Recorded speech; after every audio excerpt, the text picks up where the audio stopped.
श्लोक है। भक्त के लिए, प्रेमी उपासक के लिए यही जीवन है। ये सब साधन मार्ग हैं, पर ये हर संप्रदाय के, हर साधना के उपासक के लिए ये अमृतमय श्लोक है। भगवान इस श्लोक में बोले हैं सुलभा, मैं बहुत सुलभता से उसको प्राप्त हो जाता हूं। जैसे महाप्रभु बोले क्यों न बिन कष्ट रस सिंधु को पीजिए, तो कह रहे तस्याहम सुलभा, मैं उसके लिए सुलभ हूं। सुलभ माने बिल्कुल सहजता से प्राप्त हो जाता हूं। किसके लिए? बोले अनन्य चेता सततम यो माम स्मरत नित्यशः, जो मेरा अनन्य चिंतन करता है, नित्य निरंतर चिंतन करता है, बस यही जीवन का लक्ष्य रहा है। गुरु कृपा से बच्चापन में ही गुरुदेव भगवान की बलिहारी यही बात डाल दी थी कि बच्चा निरंतर भजन करने से जो झांकी आती है प्रभु, हमें शब्द याद है, झांकी आती तब जानना चाहिए भजन, एक क्षण भी भजन न छूटे। ये संस्कार अगर कहीं भगवान की कृपा से और मार्ग का गुरुदेव उपदेश करते तो एकदम कोरा स्वभाव था वही पड़ता, पर भगवान ने जहां जैसे पहुंचाना होता है वैसे ही, जैसे सन्यास मार्ग में भी थे तो हमारी निराकार में रति नहीं थी, गंगाधर भगवान शिव के रूप में आसक्ति थी। अब हमें पता चला कि क्यों नहीं होने दी निराकार में, क्योंकि रूप में ही लाना था उनको कृपा करके, इसलिए निराकार में आसक्ति नहीं होने दी। उनका सारा पहले विधान होता है।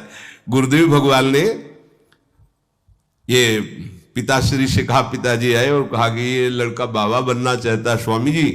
वो आते जाते थे घर में, तो सैमशी में उस समय स्वामी जी विराजमान, तो उनका पाने छोड़ जाओ, एक हफ्ता बाद ये घर भाग जाएगा, या फिर हम एक हफ्ता बाद मंत्र दे देंगे, तब जान लेना कि साधु बनी ही जाएगा। उस स्वामी जी जैसी आपकी इच्छा छोड़ के गए। एक हफ्ते जो है गुरुदेव भगवान ईंट ढोवाना, झाड़ू लगवाना, बड़े कार्य करवाना, और जैसे पेड़ा आदि आते सबको बांटते, हमें एक भी पेड़ा नहीं देते। शाम के एक बार भोजन की अनुमति पाल, 7 दिन तक चुपचाप शेष।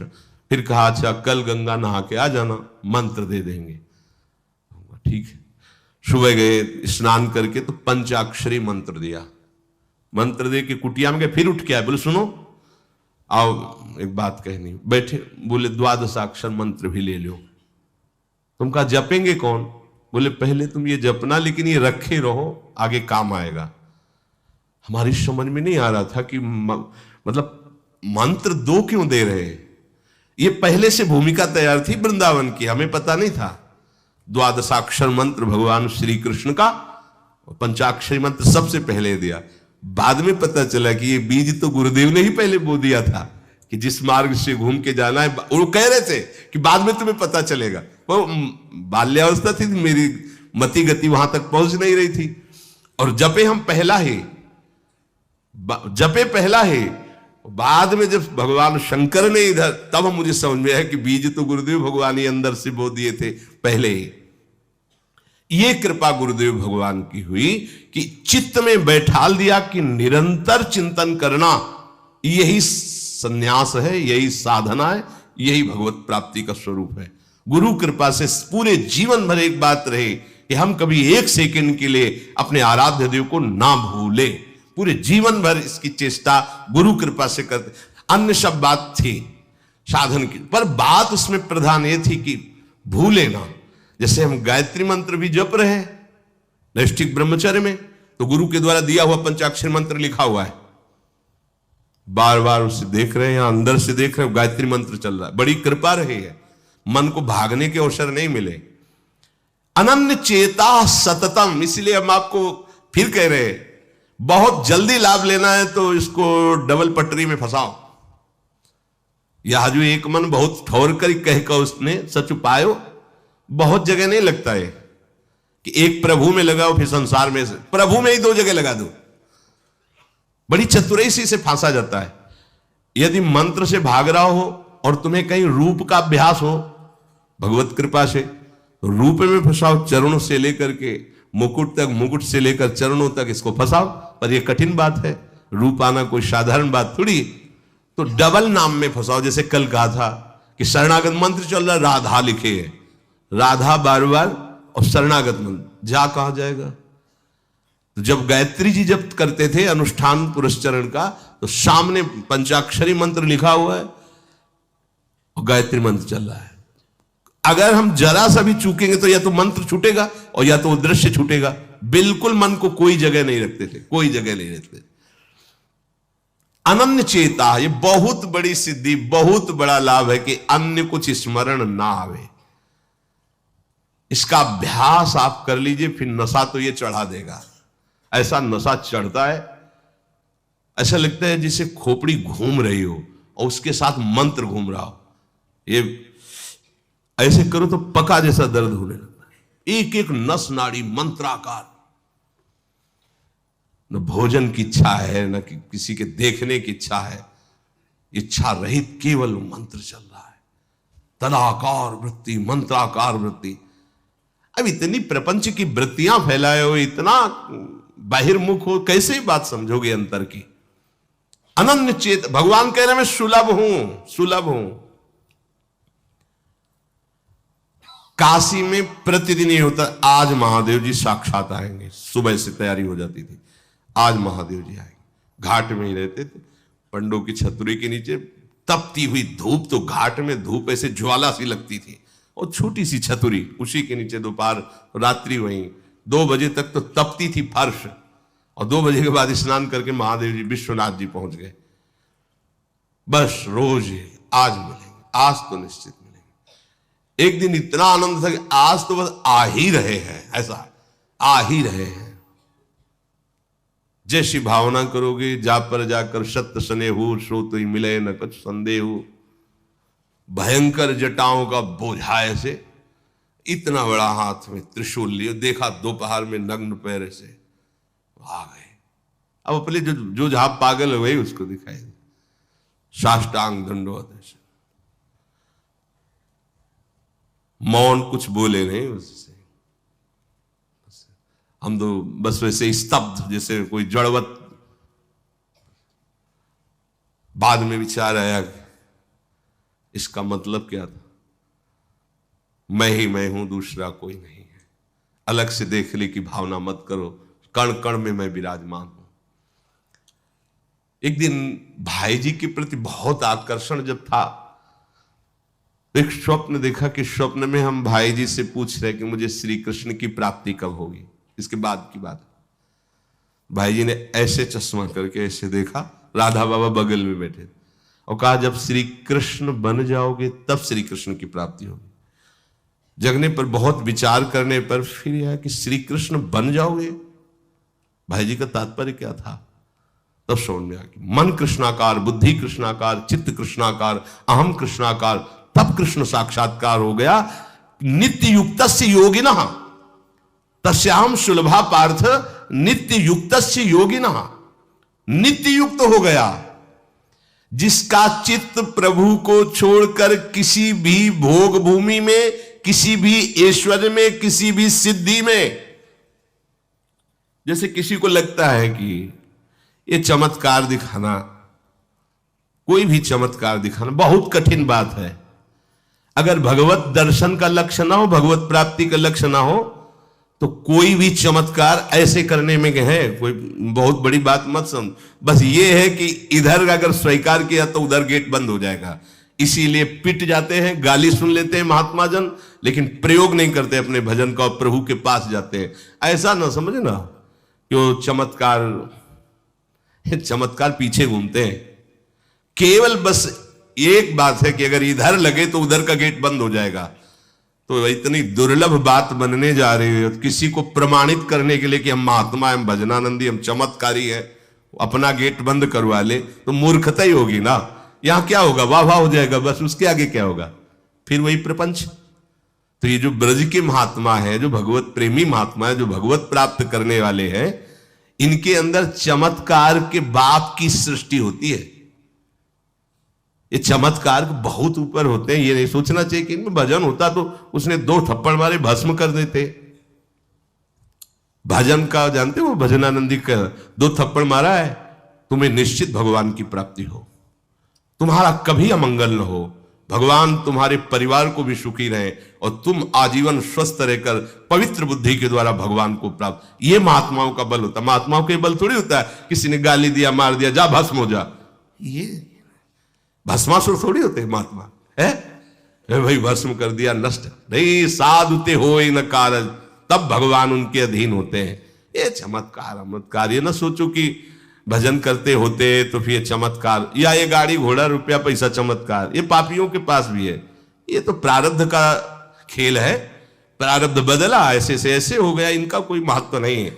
महत्व है नित्य युक्तस्य योगिनः, तुम्हारा चित्त निरंतर आराध्य देव में युक्त है कि नहीं। किसी भी ऐश्वर्य, किसी भी भूमि, किसी भी पद का कोई भी संबंध, आश्रय, चिंतन नहीं। यह हुआ अनन्य चेता। जैसे पतिव्रता स्त्री का मन केवल पति के ही सुख में निमग्न रहता है, पति का चिंतन, पति की बातें, पति वो उसी में मगन रहती है। पति के सिवाय उसके मन में अन्य किसी पुरुष का राग पूर्वक चिंतन कभी होता ही नहीं। जैसे शिष्य का गुरु के सिवाय कहीं चिंतन नहीं होता, पतिव्रता पत्नी का मन, प्राण, तन सब पति के ही सेवा में, चिंतन में, मनन में। जैसे शिष्य का गुरु के ही तन, उनकी सेवा में मन, उनके आज्ञा के पालन करने में एक एक चेष्टा गुरु की प्रसन्नता के लिए, कोई दूसरा इष्ट शिष्य का होता ही नहीं है। शिष्य का कोई दूसरा इष्ट नहीं होता। ऐसे शिष्य को अपने गुरुदेव में ही भगवान का साक्षात्कार हो जाता है, क्योंकि पर्दा हटा तो देख लिया कि प्रिया प्रीतम मुस्कुराते हुए बैठे। श्री भट्ट देवाचार्य जी के पास जब हरिव्यास देवाचार्य जी आए तो कहा, भगवान हम शिष्य बनना चाहते हैं। तो उनका, तुम्हें हमारी गोद में कुछ दिखाई दे रहा है? तो कहा, ऐसा में कुछ तो नहीं दिखाई दे रहा है। तो उनका, फिर अभी तुम जाओ गिरिराज जी की 12 वर्ष परिक्रमा करो, राधे राधे बोलो 12 वर्ष पर। ऐसा ही किया। 12 वर्ष बाद फिर आए, अब कुछ दिखाई दे रहा है? बोले भगवान कुछ नहीं दिखाई दे रहा। बोले जाओ फिर 12 वर्ष करो। कह रहे कि जो शिष्य है गुरु के सिवा और कोई इष्ट रहे हैं, उन्हीं का चिंतन, उन्हीं की आज्ञा, तो वही उसको साक्षात्कार हो जाता है। जब 24 वर्ष बाद आज्ञा पालन करके आए तो देखा प्रियालाल गोद में। बोले अब कुछ दिखा है? हाँ। बोले प्रियालाल महाराज जी विराजमान है, आओ। वही महावाणी के रचयिता श्री हरिव्यास देवाचार्य जी गुरु आज्ञा में एक कदम पीछे ने 24 वर्ष गिरिराज जी की परिक्रमा राधे राधे आए नहीं, जब तक आज्ञा पालन नहीं हुई। आज्ञा पालन साक्षात्कार करने के बाद मंत्र दीक्षा दी। आज्ञा पालन का फल भगवत साक्षात्कार। जो अन्य तरफ मन ले जाता है, अन्य तरफ अपना भाव ले जाता है, वो अनन्य चेता नहीं कहलाता है। अनन्य चेता को भगवान सुलभ हो जाते हैं। सततम यो माम स्मरति नित्यशः। सततम का अर्थ होता है जब आप होश में हैं तो आपका मंत्र या नाम चल रहा हो। नींद खुली, आप जप नहीं रहे, आपको ऐसा कि मंत्र जपना, ऐसा नहीं, चल रहा है। तो सोते में भी चल रहा है। जब आप नींद में गए तो आपका मंत्र चल रहा था, आप सुषुप्ति में हो गए पर आपको पता नहीं। जब जगो तो आप देखो चल रहा है कि नहीं चल रहा है। अगर चल रहा है तो चल रहा था, नहीं चल रहा तो फिर सतत नहीं था। उसका कारण आपने सोते समय भजन नहीं किया। यह भी गुरु कृपा से पहले ही सिखा दिया गया था कि जब तक गाढ़ नींद ना आवे तब तक आसन में बैठ के मंत्र जप करो, जब आ जाए तो लेट जाओ, मंत्र का ही चिंतन करते हुए सो। तो उससे प्राय उपासक जो भजन करते हो अनुभव करते होंगे, जगते ही मंत्र चल रहा है। सैकड़ों बार तो ऐसा अनुभव हुआ है कि हम सो ही रहे हैं पर आसन में बैठ गए, जब चेतना आई तो देखा है कि मंत्र चल रहा है, आसन में बैठे। अभ्यास बहुत बड़ा बल होता। सोते मतलब अभी नींद खुली नहीं, आसन में बैठ गए। बिल्कुल कभी भी जीवन में मतलब 10-5 मिनट का अंतर तो कह सकते हैं, लेकिन ऐसा नहीं कि आधा घंटा 1 घंटा का अंतर कभी जीवन में पड़ा हो। और वो अलार्म कभी जीवन में लगाया नहीं। गंगा किनारे कहां अलार्म। अभ्यास बहुत बड़ी ताकत होती, बहुत। आप सोचो, अभ्यास नहीं तो नेत्र खोल के भी निशाना नहीं लगा सकते। और अभ्यास है तो शब्द पे गोली मार देगा। आवाज हुई ठीक वहीं गोली लगेगी। अभ्यास बहुत बड़ी ताकत होती है। अभ्यास इतना भजन का, सततम योमम स्मृति नित्यशः, बहुत कठिन लग रहा है ये, पर एक बार मन पकड़ लेगा तो बहुत आनंद आएगा। कैसी कैसी आनंद वृत्तियां होती हैं निरंतर भजन करने वालों की। दूसरे की जरूरत नहीं, अपने आप में नाचता है, अपने आप में बातें करता है, अपने आप में हंसता है, अपने आप में खेलता है, उसे किसी और की जरूरत नहीं होती। वो अपने आप, जो आप है ना, वो अपने आप से खेलता है, अपने आप में हंसता है, अपने आप से बातें करता है। जो भगवत प्राप्ति करना चाहता है, जो अध्यात्म की ऐसी ऊंचाई पर पहुंचना चाहता है जहां काम, क्रोध, लोभ, मोह, मद, मत्सर, ईर्ष्या, द्वेष, इनका प्रवेश ही नहीं, इनकी पहुंच ही नहीं है, कितना उस हृदय में आनंद होगा जिसमें कोई कामना नहीं है, कोई द्वंद्व प्रभावित नहीं कर पा रहा। और यही तो प्राप्त करने के लिए हमें मानव देह मिला है। पीछे के पद में भगवान ने भक्त्या युक्त शब्द का प्रयोग किया था। भक्ति युक्त, भक्ति प्रभु के सिवा अन्य कोई हमारा प्रिय न रह जाए, यह है भक्ति की कसौटी। ज्ञान की कसौटी, आत्मरति के सिवा और कहीं रति न रह जाए। आत्मावान, आत्मरति, आत्म क्रीड़ावान। बात एक ही है, हम श्री कृष्ण बोले, ज्ञानी आत्मा बोले, योगी परमात्मा बोले, भक्त भगवान बोले, वो एक ही बात है। पर अन्य कुछ रह जाना, ना वो ज्ञानी है, ना वो योगी है, और ना वो भक्त है। भक्त्या युक्ता, प्रभु के सिवा अन्य कोई सत्ता नहीं, अन्य कहीं महत्ता नहीं, अन्य कहीं अपनापन नहीं। चाहे वो वस्तु हो या व्यक्ति हो या स्थान हो, चराचर जगत में कहीं भी अपनी प्रियता न रह जाए, इसी का नाम भक्ति है। कहने को भक्ति सरल लगती है, पर इसीलिए कठिन है कि सब जगह की प्रेम फांसी को काटकर एकमात्र आराध्य देव से प्रेम करना बड़ा कठिन है। बातें बना लेना बड़ा सरल है, पर अपनी ममता को, आसक्ति को समेट पाना बहुत बहुत कठिन है। कोई बिरला साधक ऐसा होता है जो अपने लक्ष्य की तरफ रखता है, भगवान सामने, सदगुरुदेव सामने, पर ये दुष्ट इंद्रियां और मन जगत को ही पाना चाहते हैं, जगत को ही भोगना चाहते हैं, जगत को ही देखना चाहते। कैसी मलिनता! इसलिए भक्त्या युक्त। बातें केवल कर लेना थोड़ी होता कि हमें भगवत प्राप्ति करनी। भगवत प्राप्ति करनी है तो इसके मूल में सारी बात आ गई कि अब मुझे और कुछ चाह नहीं रखनी, और कोई कामना की पूर्ति नहीं करनी, और किसी से अपनापन नहीं रखना, मुझे प्रभु चाहिए। ये सावधान हो जाइए। आप एकांत में भी भगवान के सामने हैं, आपको हमारे श्यामा श्याम देख रहे हैं। ऐसी भावना से हर समय सजग रहोगे तो पापाचरण बंद हो जाएंगे। पापाचरण बंद होते ही हृदय प्रभु की तरफ भाग पड़ेगा।